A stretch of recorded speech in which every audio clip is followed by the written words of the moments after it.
Real talk, real people, real stories. The His Just podcast. Welcome everyone to the His Just podcast, hosted and founded by Jules Douge, licensed social worker. Before we get started, I want to remind everyone that this platform was built because way too often as people we were overlooked or labeled, and this is no longer our plight. Our fight is for anyone and everyone who feels a need to be understood. We are strong as individuals, but unstoppable when we unite. We meet Jay Tracy, an artist, entrepreneur, and trauma educator whose work lives at the intersection of creativity, compassion, and community. For more than a decade, she's brought color and care into the world, running a mural company that transformed public spaces, guiding divers as a certified PADI dive master, and producing media to help children understand the power of boundary. Her heart for service has taken her across states and seas, volunteering with Special Olympics in Hawaii, Oregon, and Virginia, and showing up for her neighbors through grassroots mutual aid and outreach programs like Food Not Bombs, Union Gospel Mission, Love in Action Hawaii, and Home Aid Hawaii.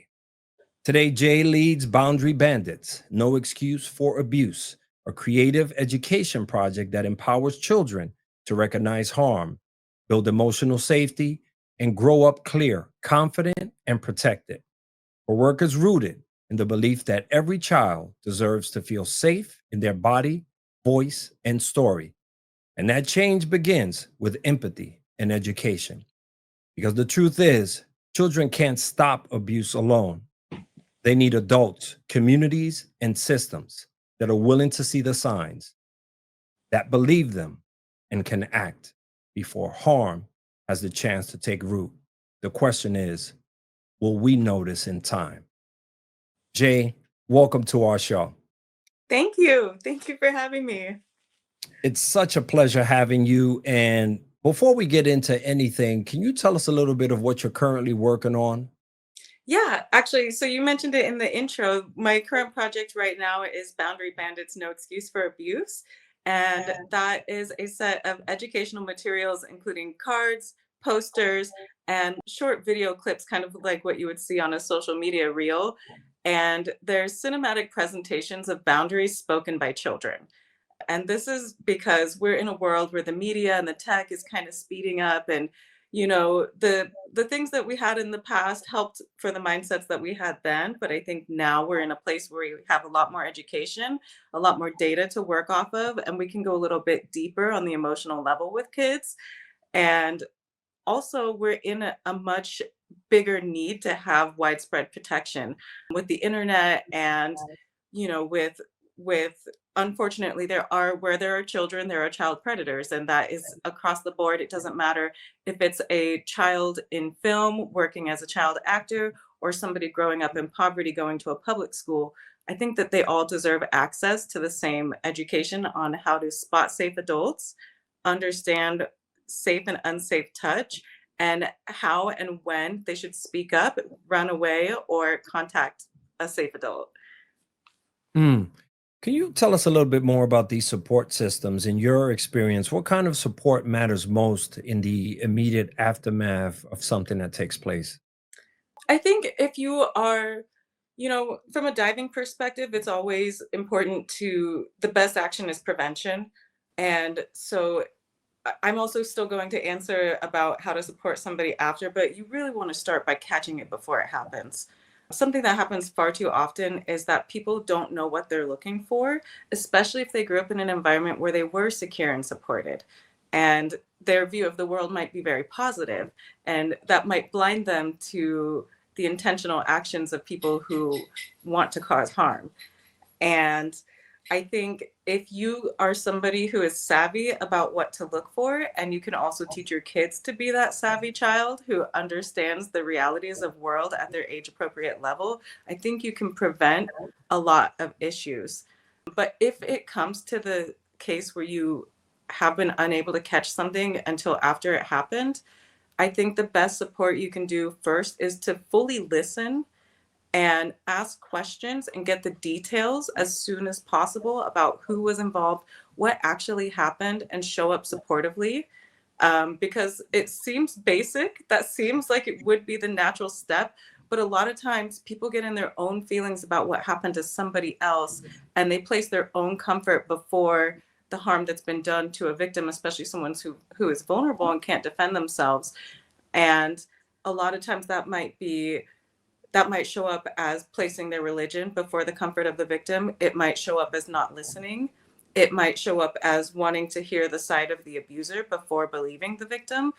And I'm not saying just blind belief in everybody, but I am saying to ask the right questions, use your discernment, and really get the details, because the next thing you need to do is document and report. And you can't do that if you don't listen and ask questions in the first place. Do you feel after getting involved in this work that we are headed in the right direction with this? What are some noticings that you have thus far? I think we're a mess. I think we're a mess, and that we might just be at the point where it might be time to scrap the current system and build something new in its place. I think that the system we had might have worked for the industrial age and different times, but now we're in the information age and times have changed. The threats are different and the access to children is different. Hmm.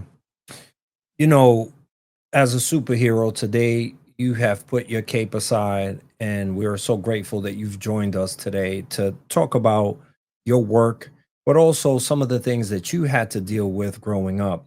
Before we get into that, what are the ways that you believe parents can step in or family members can step in when they think they notice something that's not right? I've been doing a lot of work with social workers from the UK who have different systems that are a little bit more advanced than what we're doing here in the US. And I just had this beautiful conversation with a social worker from Hamburg who gave me some more pointers on how to spot kids who might be going through something. And we already kind of know about disassociation, kids who are checking out and not showing up, a change in behavior. If your child used to be outgoing and gregarious and fun, and now they're reserved and closed off and timid and scared, you might want to check on that.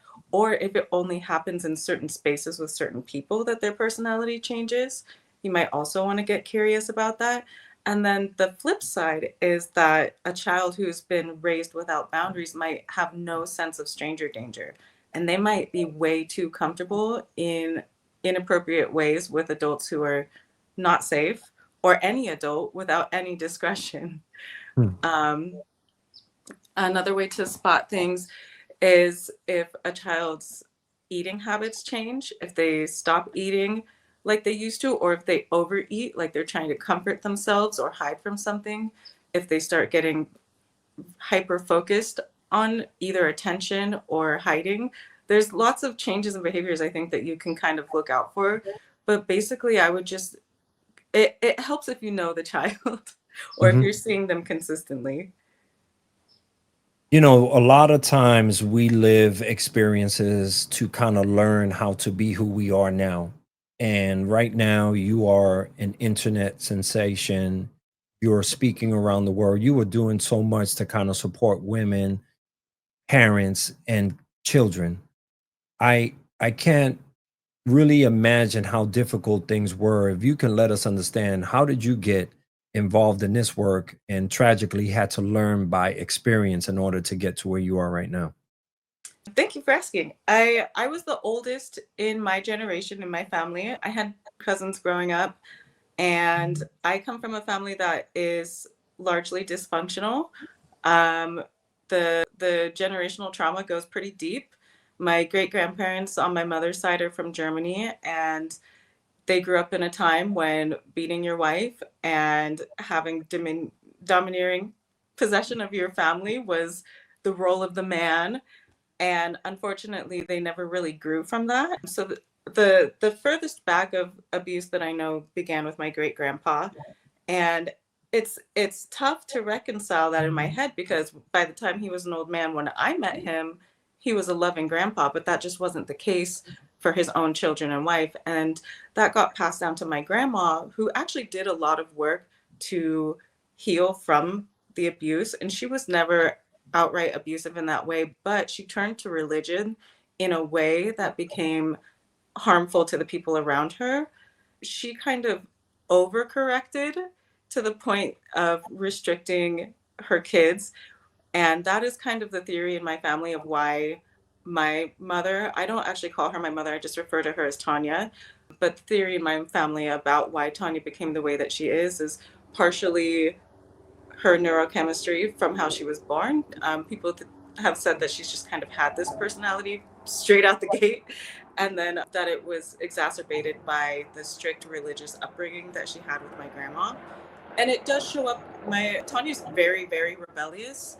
She is, I don't think she's capable of empathy. She's got cluster B symptoms. My therapist, without being able to treat Tanya, but from the way she's had to treat me, has diagnosed my mother as a possible malignant narcissist.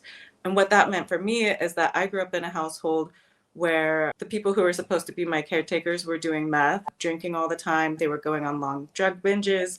They were leaving me alone to care for the gaggle of children that belonged to her and her party friends. I have a special needs little brother who had birth defects due to the drug use that was going on during pregnancy, and which, one of the issues that I grew up with that made it very hard for people to listen to me and believe me when I was asking for help to escape these harmful situations is the fact that Tanya is a very skilled manipulator. She's very, very skilled at masking. And even to this day, she has an entire business of health and wellness built on the premise of her son with this incurable disease. But she doesn't mention how he got that way. She doesn't mention the drug use. She presents herself as a healer in her small community where people don't question anything. And when I was growing up, even when CPS and social workers were called, she was able to charm police. She was able to charm social workers. She was able to charm school people. And when she couldn't charm them, she would rage at them. And either way, she was very good at blocking us from the help that we needed. And because of this, she was able to treat us like currency. She allowed, I don't know how much I can say on the podcast and how graphic I can go, but she did allow sexual abuse. She helped with the sexual abuse in exchange for living expenses and not having to work.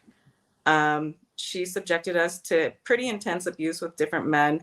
And then one man in particular, his name was Travis. She had us, he was beating my brother, he was beating me. There was a lot of psychological abuse. There was just a lot of maliciousness, they would have us, because they were drug addicts who were constantly stealing from other people. Tanya always kind of had this thing where she didn't want to get her own hands dirty. So she would get my brother and I up in the middle of the night to do everything from stealing mail, back in the 90s, you could still get your prescriptions mailed to you. So we would steal pills and things out of people's mailboxes.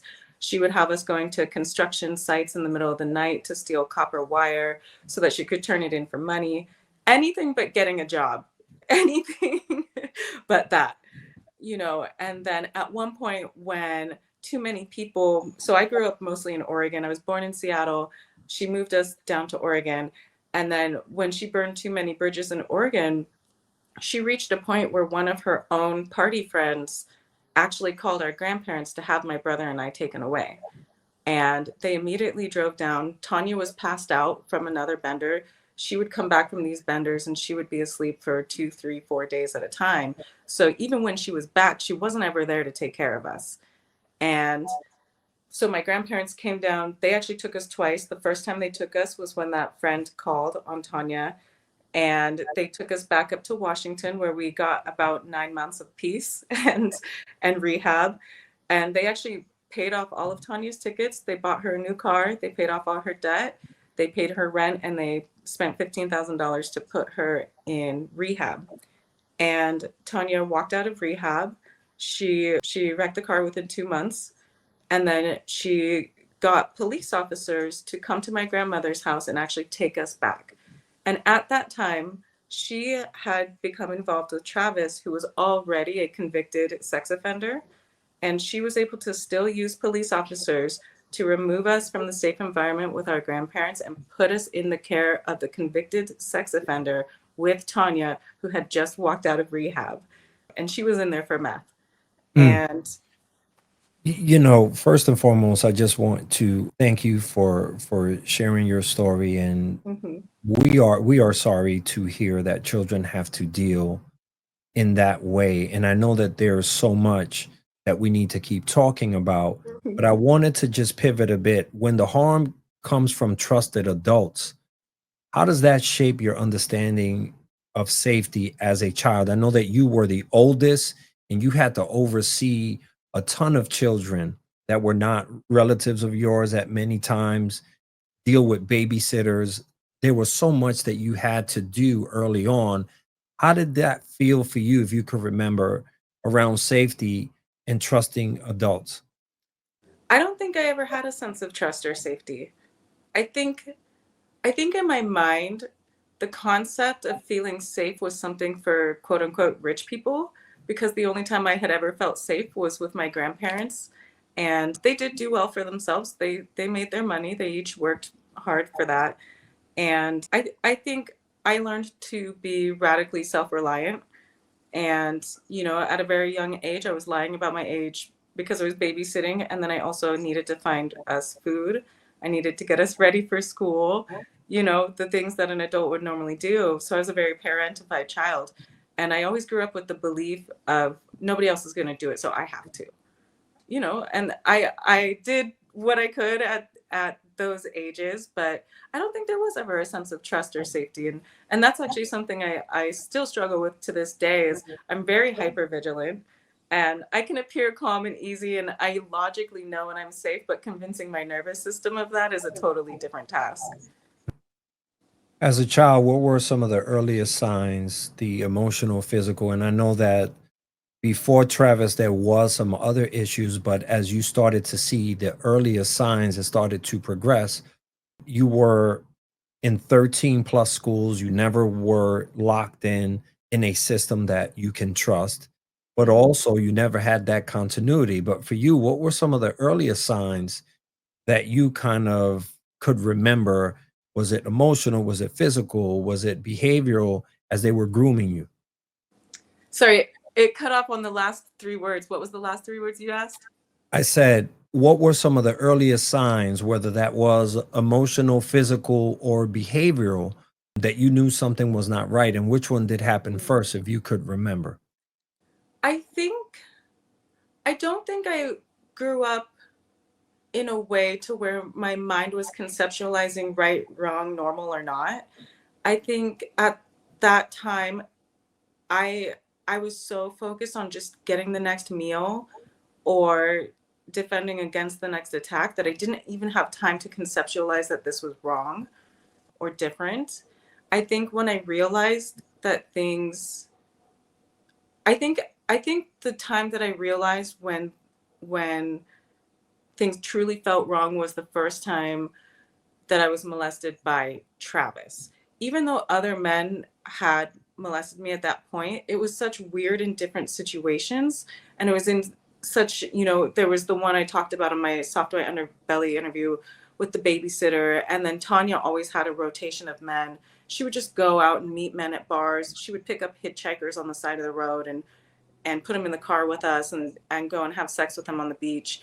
We used to live, just to clarify really quick, because it's confusing to think Oregon and beach, but there was a little place called Sovi's Island. And it was like a little sandy island on the Columbia River that people went and had beach time.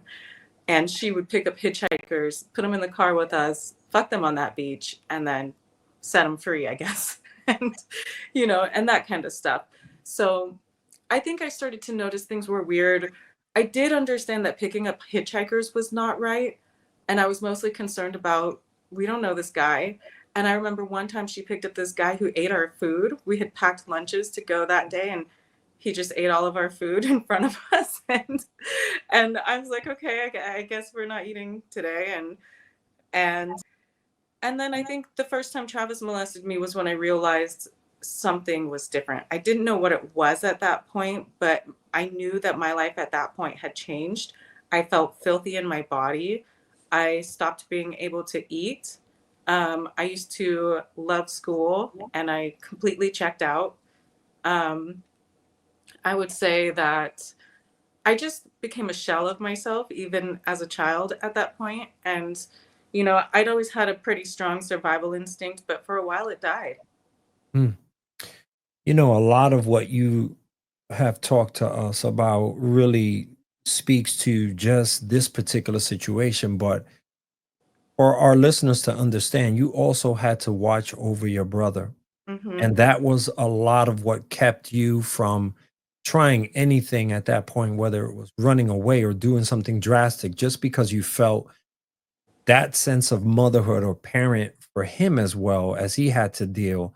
How difficult was those times for you to not really have that one person you can even speak to because he couldn't comprehend what was really happening?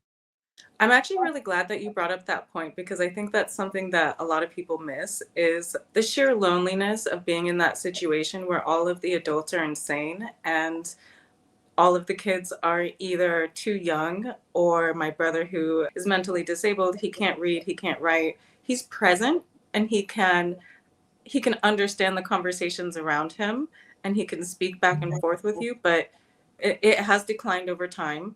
And it is very lonely because you can't do the even if the abuse was not happening, when I played with my brother, it got to a certain point where my age surpassed him and he couldn't keep up anymore. And so we would play video games and it would have to be kind of a more simple game.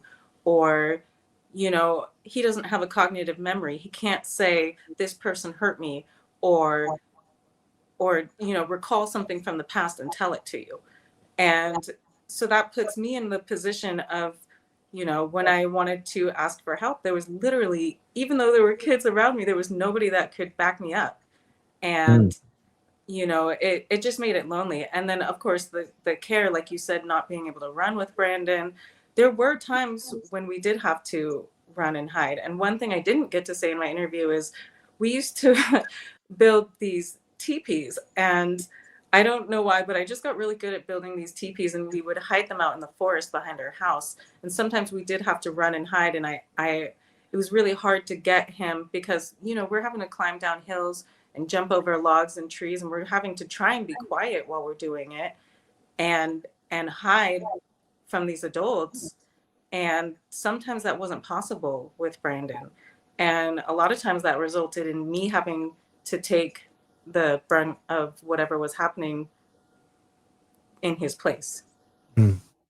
And listen, like a great sister, you took a lot of beatings, you fought for him.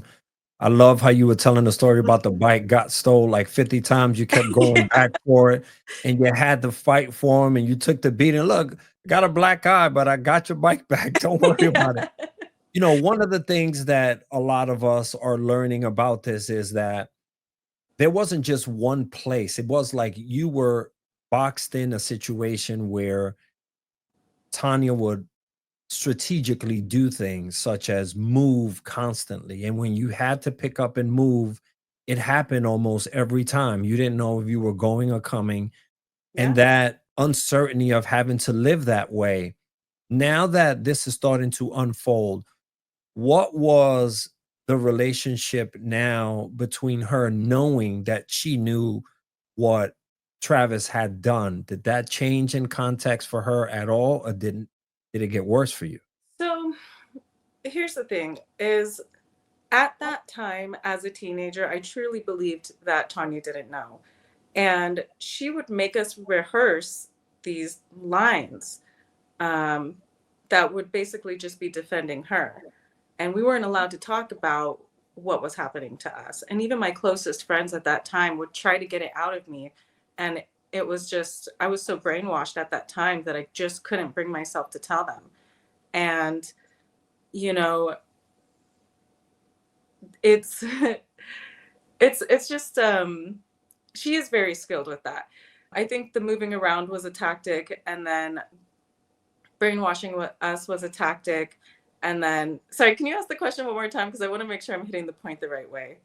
Well, as far as Tanya, she understood that Travis had done something, Oh, or yeah. did she just act like she did not know? Did it So the matter to first her? Hmm? the first time it happened was in bed with her.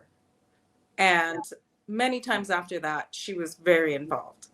And I don't know why. She has this really uncanny ability to just make you believe what she says. And especially when you're a child, not now, but when I was a child, I would just, if she told me it wasn't happening, then fine, it wasn't happening. And then it got to a point, I think I was about 14 or 15, where I got up the courage to confront her about it. And I was actually cleaning. I was sweeping the floor in the trailer. I don't know why I was trying. That trailer could never be cleaned, but I was sweeping, and she was kind of standing. There was a kitchen in like a little hallway, and I was over here in the hallway, and she's standing in the kitchen. And I tell her, Travis is doing stuff to me, and she doesn't say anything. And then I say it again, and then she turns around and she says, "I can't afford to pay the bills." And that was that. Wow. You know, when you tried to disclose this for the first time and you saw that it hit a dead end, it did not work out. Tanya will use tactics such as, if you speak, you and your brother will be separated. And I'm going back to that because of the love that you have for your brother and how much you had to protect him. So she would use tactics such Mhm. as, you will be separated, you will never see him. So that sort of control over you was taking place. And sometimes when you had the opportunity to be free, like when you were with your grandparents, were you able to disclose to them? And how did they respond to this? I think this is where my grandparents fell short. They did all of the practical, logical things that needed to be done, such as putting us in therapy, putting us in sports and gymnastics. They even arranged friendships. They had a pool up in Washington, and they would hold pool parties and invite the neighborhood kids so that we could socialize. But where they fell short is that neither my grandma or my grandpa, I think, are very capable of a strong emotional context or conversation. I think their EQ is not quite as developed as it might be for other people in these generations. My grandma and I have never, not until I was in my 30s, was my grandma ever able to directly speak to me about it. And I think honestly, the only reason that started to happen is because her mental health started to decline in her older years. She's kind of heading into dementia. And I think when her barriers started to break down, then she was able to express her guilt and her fear over everything that happened. But in the moment, I think she was working. I think it was hard as a mother to face what her daughter was capable of.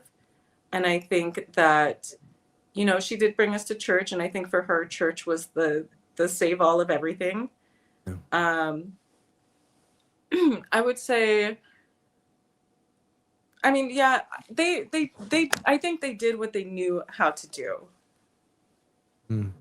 As a survivor, Jay, what do you wish someone would have told you when you were a child about this? I wish, I think what I wish would have happened is when my grandparents stepped in and they put all that money and effort into paying off all Tanya's debts. And, they thought that would fix everything. And it's not that their fault that Tanya did come with the police, and my grandparents are very law abiding. They're very by the book, very rule followers. If an officer tells them what to do, they're going to do it. And Tanya's the opposite, unless it works in her favor. And I wish in that moment they had been a little bit more rebellious toward the police. I think that they were both very conditioned to listen to authority. And in that moment, I think they needed to push back. Because after that, when Tanya took us with the police, is when she moved us to Virginia. Because at that point, she'd burned too many bridges and too many people were picking up on what was going on. And I think we could have avoided a lot of that isolation if my grandparents might have been brave enough to push back on the police. A lot what I'm learning about is the weight of this betrayal that you had to deal with, that your brother had to deal with when your protector is really the perpetrator. This relational trauma really impacts the different ways that we feel, but also the harm that we receive from strangers. And when it's a family member, it can fracture our entire worldview about Mhm. how things are. And understanding that when we are talking to our children, we need to understand to validate what they are saying to us. We need to believe what a child is saying immediately without judgment, just to support what it is and do your thorough investigation to really get an understanding of what this child may or may not be experiencing. As you mentioned before, it's too late. What Mhm. are, in your experiences, what are kind of the support that matters most when a child has been impacted by this? Is it the flooding of supports and therapy? Is it just being there for the child? And tell us a little bit about your talks when you do speak to people at large about this. I think it really matters to pay attention to the individual child because every child is going to be different, just like every adult is different. I'm somebody who has a lot of resilience and I'm also very sensitive. And for me, one of the things that did not work was when CPS was called, there were times when they would come and take me out of class, make me go and sit. Sorry. This Hmm? is a For reminder. Alexa. Try to find Susan Webb in Franklin County, Virginia. One more Perfect. time. Yeah. This is a reminder. Try to find Susan Webb in Franklin County, Sorry about Virginia. that. Love the accent. Yep. If we can edit that out. Um, I think one of the issues that made it really hard to speak is that when I was contacted in school by CPS and DSS, at least in Virginia, they made it feel like I was in trouble. Like they called me out of the middle of my class. They made me sit in the principal's office. Nobody said why I was there. They put me in a different office and I was waiting. I had no idea what was going on. And by the time they came in, they started hammering me with questions with no soft or gentle lead up. Yeah. And I was like, I felt like I was in trouble the whole time.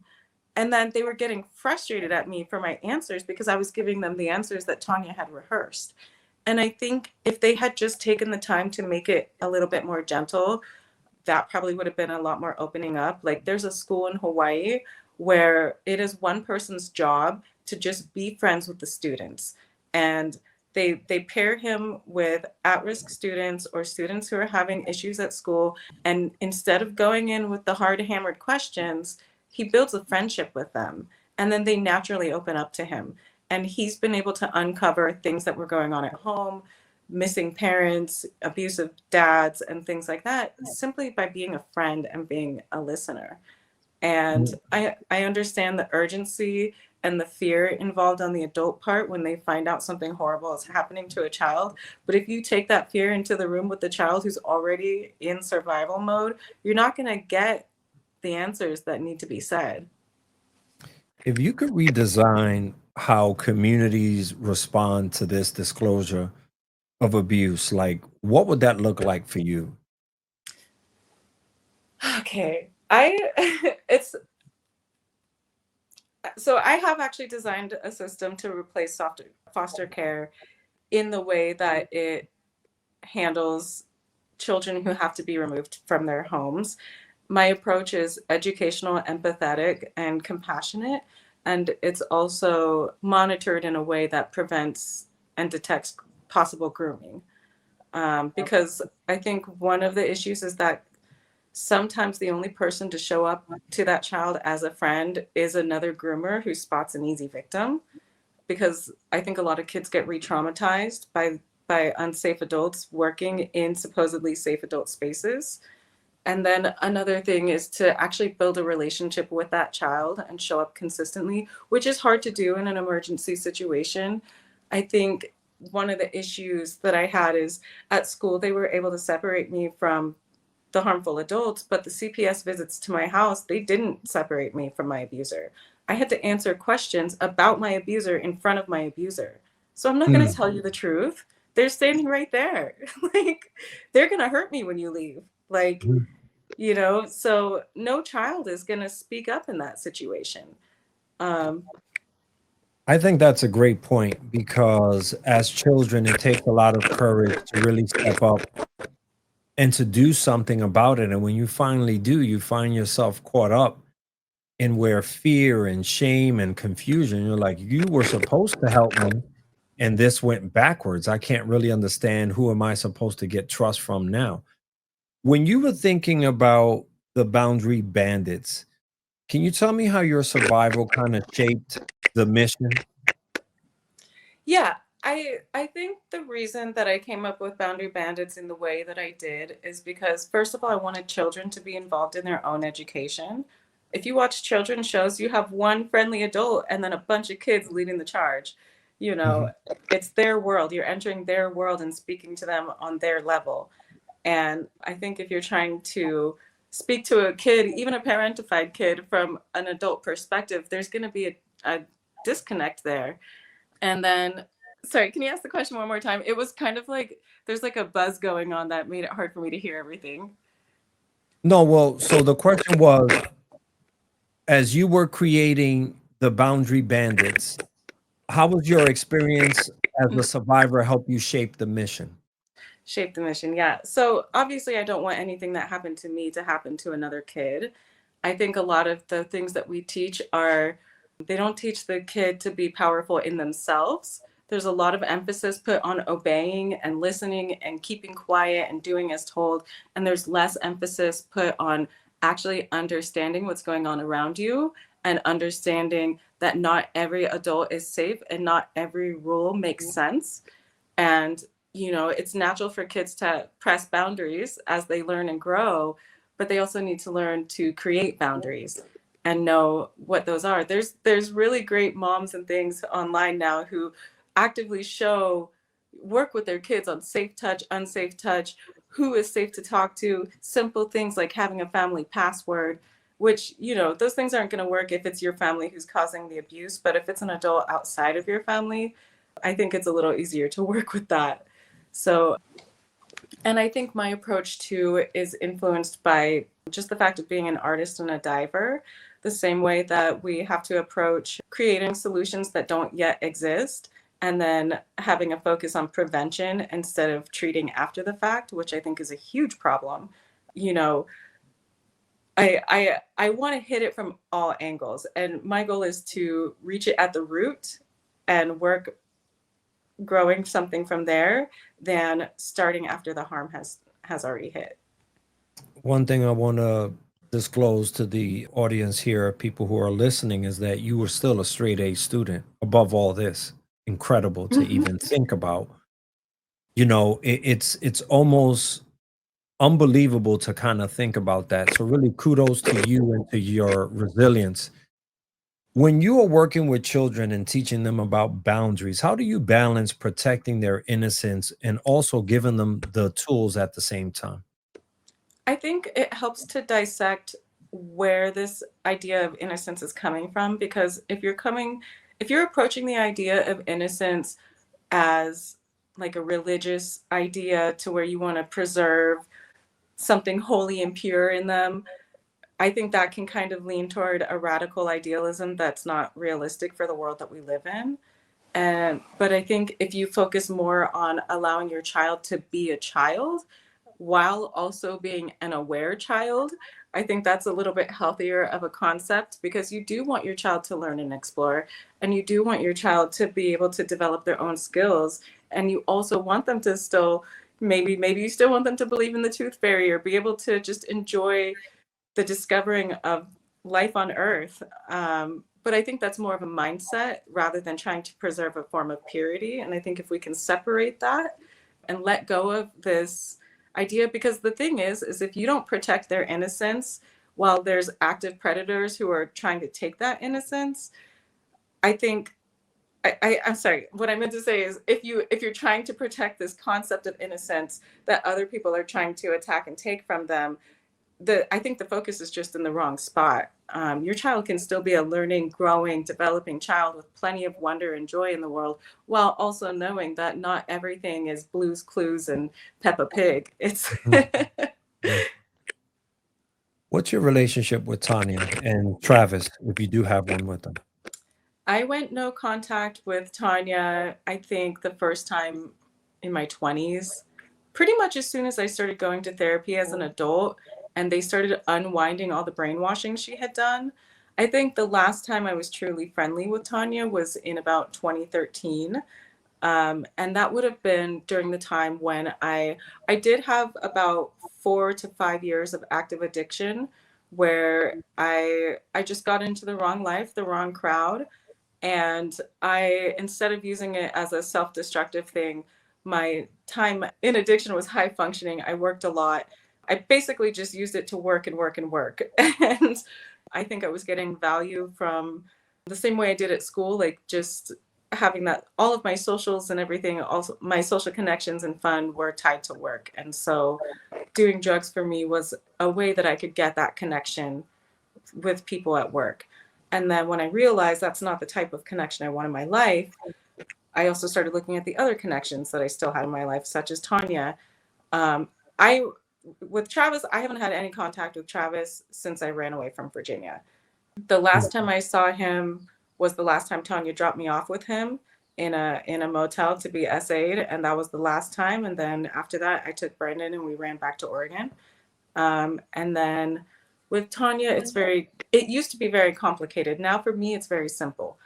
But during my active addiction, I still believed there was a mother that I could connect with. And sometimes I could be emotionally baited by her. Sometimes I could still engage.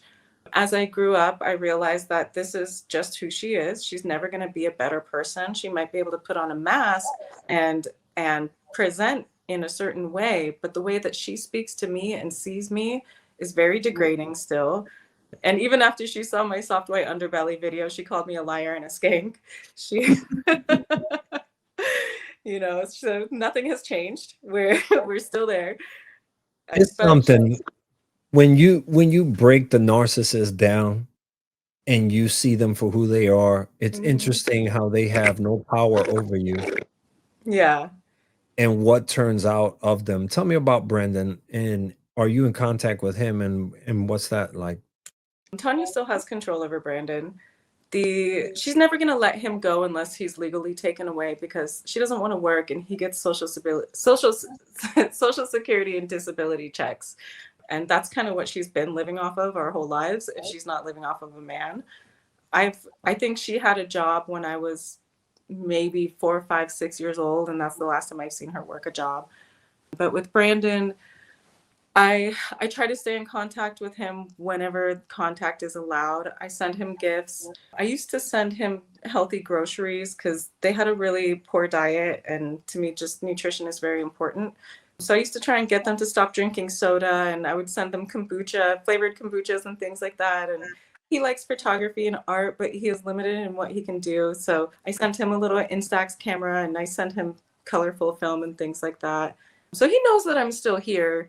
The last time I saw him in person was in June 2021.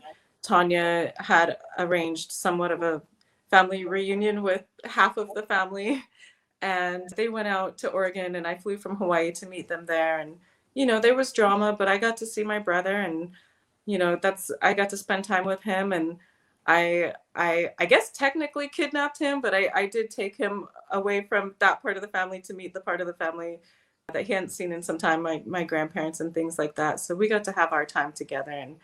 And at that time, I'm willing to take the consequences to do the right thing. I don't really care. I never really grew up with a sense of respect for authority because of the way authority really mishandled me my whole life. So I'm not too worried. And I also know that pushing back on systems is the best way to change them sometimes.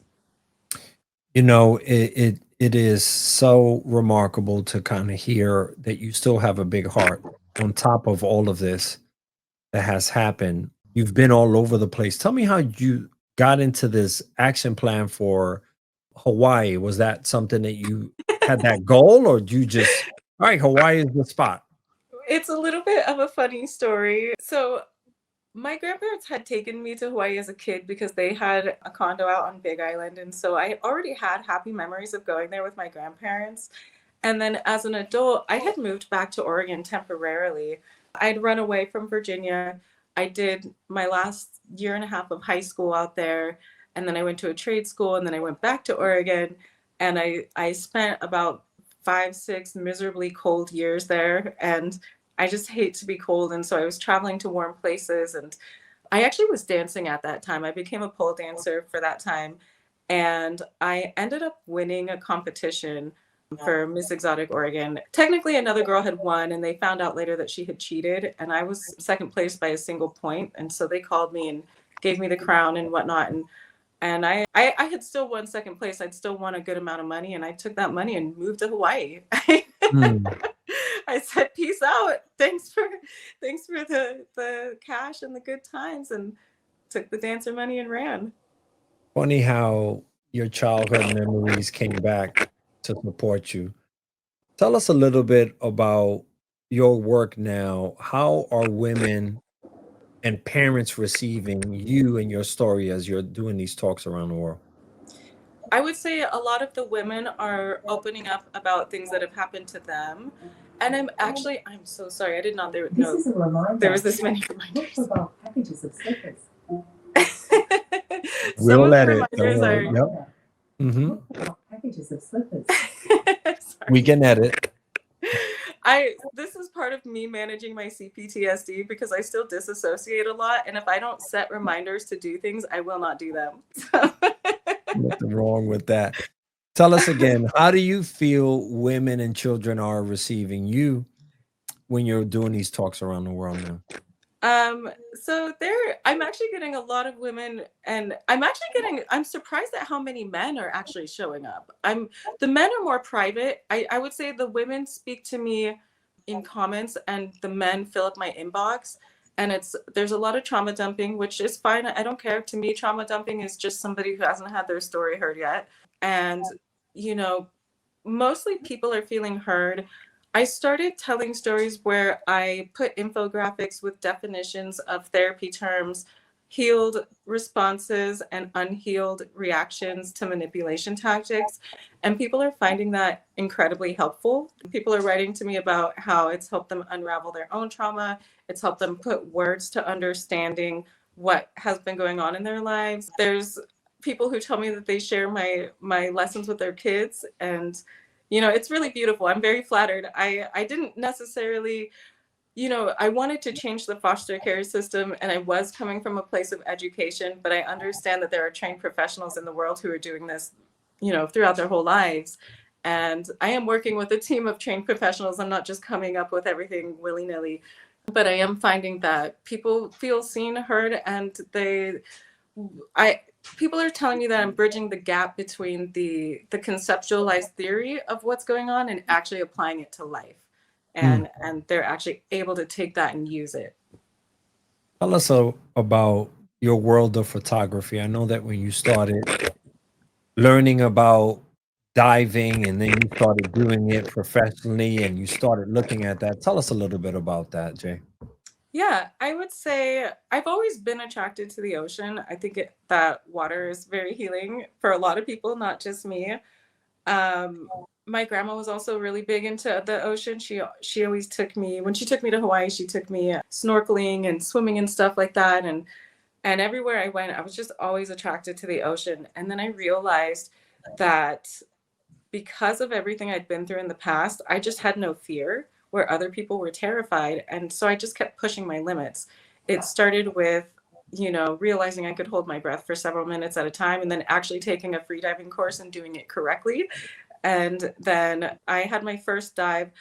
I actually had a friend who, when I became clean and sober, rewarded me with a trip to Fiji. And on that trip to Fiji, I had my first scuba dive, and it was game over from there. My very first dive ever, I flipped off the back of the boat as instructed. Very first time having a tank strapped to my body, and I'm in the water and the bubbles are all floating up and clearing around me. And then I realized a lot of these were not bubbles, they were actually teeth.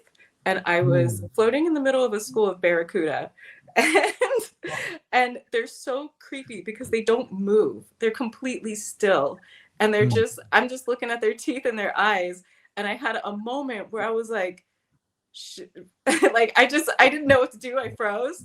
And then my instructor popped in the water after me. And then he hooked me to a little leash and swam me around. And So my very first dive experience was a little creepy. And then from there, I realized, they didn't do anything to me. They stayed where they were.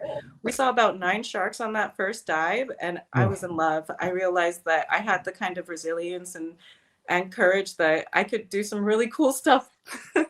I know that when we first started talking and I alluded to your book and all these things that are coming out, what's in the works about that and what should we be expecting?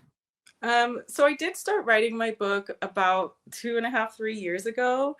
People who met me, and if I shared a little bit about my life, they just wanted to know more. And so many people had asked me to write a book that I did start writing it. And then it felt a little selfish to just be writing about myself the whole time like that. And so because I realized that I was one of many kids in this situation, and there's still plenty of kids out there in this situation, and people showing up in the comments telling me all the time about the same stuff that they have in common with me.